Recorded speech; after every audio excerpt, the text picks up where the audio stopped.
కాబట్టి సర్పంచ్ గారు వీళ్ళందరి రిక్వెస్ట్ మేరకు ఈరోజు ఈ రేగా సెక్టర్లో ఉన్న పిల్లలు కానీ ఇక్కడ ఉన్న పెద్ద విలేజ్ కాకపోతే సుమారు 15,000 మంది పాపులేషన్ ఉన్న విలేజ్ కాబట్టి ఇక్కడ నేను సుమారు 16 నెలలు ప్రతి వాళ్ళు కూడా నా ఉద్దేశం ఒకటే ఏంటంటే ఈ విలేజే కాకుండా పక్క విలేజ్ దగ్గర కూడా పిల్లలు వస్తే దానికి ఏ విధమైన సపోర్ట్ కావాలని చేయడానికి సిద్ధంగా ఉన్నాను. పిల్లలు లేకపోతే నేనేం చేయలేదు. పక్కబట్టి కోటిగిరి ఉంది, నేను కోటిగిరి కూడా 2 సార్లు వెళ్ళాను, 2 సార్లు 3 సార్లు వెళ్ళాను. అక్కడ కూడా ఇబ్బంది రాదు.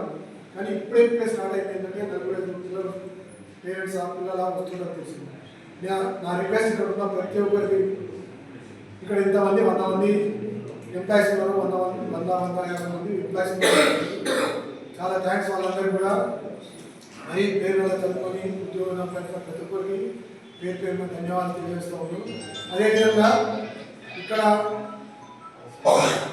కావాల్సిన ఏర్పాట్లకు ఎలాంటి కుదవ ఉండదు. మీరు అనుకున్నట్టు పొద్దున 8 గంటలకు స్టార్ట్ అవుతుంది, మార్నింగ్ 8 to 11, 3 to 6 ఉంటుంది. కాకపోతే ఇక్కడ పిల్లలు వస్తే మటుకు మేము నిజామాబాద్ కానీ పాల్గొండలు కానీ ఆర్మూర్లు కానీ మార్నింగ్ 8 to నిజామాబాద్ 5 to 10 వరకు నడుపుతుంది. మార్నింగ్ 5 o'clock వచ్చి పిల్లలు సీట్ల మీద కుర్చీల మీద సీట్లు పెట్టుకుని పోతుంది. ఆ పరిస్థితి ఈడ కూడా రావాలని మీ ద్వారా వెంటనే నా పదవి అనేది 2 సంవత్సరాలు 3 సంవత్సరాలు ఉంటాను. నేను ఉన్నా లేకున్నా రేపు వచ్చే పిల్లలు ఫలానా చైర్మన్ చేసిండు అనేది మీ దృష్టిలో ఉండాలా.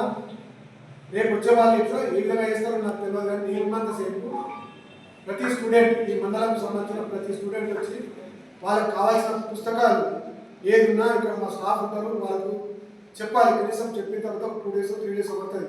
ఏదైతే ప్రిపేర్ అవుతారో పోలీస్ కానిస్టేబుల్ ఉన్నారు, కొంత 4th class ఎంప్లాయీస్ ఉన్నారు, రకరకాల రకరకాల ఉద్యోగాలకు ప్రిపేర్ అవుతారు. కాబట్టి వాళ్ళకు సంబంధించిన పుస్తకాలు ఏవైతే కావాలో వాళ్ళు రాసేయాలి. ఆ ఆర్య క్రమంలో అంటే పోలీసులు అయితేనేమి టీచర్లు కానీ దాదాపు 34 మందికి ఉద్యోగ అవకాశాలు వచ్చినాయి. మా గ్రామం తరఫున అందించినటువంటి ప్రతి ఒక్కరికి ధన్యవాదాలు చెప్తున్నాం. మేము అందరం ఒకటే అనుకుంటున్నాం. ఇంత దాదాపు 50 మందికి అవకాశాలు ఉన్నాయి. దీనికి పర్యవేక్షించడానికి ఒక సిబ్బందిని మరి ఇప్పుడు అందరూ పేదలే, ఎప్పుడంటే హైదరాబాద్ పోలేని పరిస్థితి ఉన్నది కనుక వారికి సంబంధించిన బుక్స్ కానీ అప్డేట్ కానీ ఏదున్నా మీ ద్వారా అయితే చేయాలని కోరుతున్నాం. ఎటువంటి సహకారం మా గ్రామస్తులు కూడా చేస్తారు, కానీ ఏదన్నా కూడా మీ ప్రభుత్వం ద్వారా చేస్తే బాగుంటుందని మేము కోరుతున్నాం.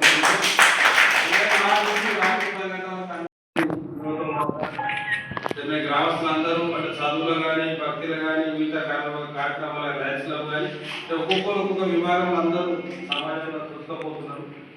దీనికి ముఖ్యంగా ముందుగా ప్రేరణ స్టడీ సెంటర్ పెట్టినప్పుడు మా ఊరి పెద్దలు రామచంద్ర గారు